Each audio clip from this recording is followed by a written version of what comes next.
श्रियकान्ताय कल्याणनिधये निधयेतिनाम् श्रीवेङ्कटनिवासाय श्रीनिवासाय मङ्गलम् लक्ष्मी सविभ्रमालोकसुभ्रूविभ्रमचक्षुषे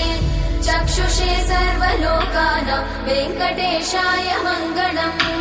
श्रीवेङ्कटाद्रिशृङ्गाग्रमङ्गलाभरणाङ्गये मङ्गलानां निवासाय श्रीनिवासाय मङ्गलम् सर्वावयव सौन्दर्य सम्पदा सर्वचेतसां सदा सम्मोहनायास्तु वेङ्कटेशाय मङ्गलम्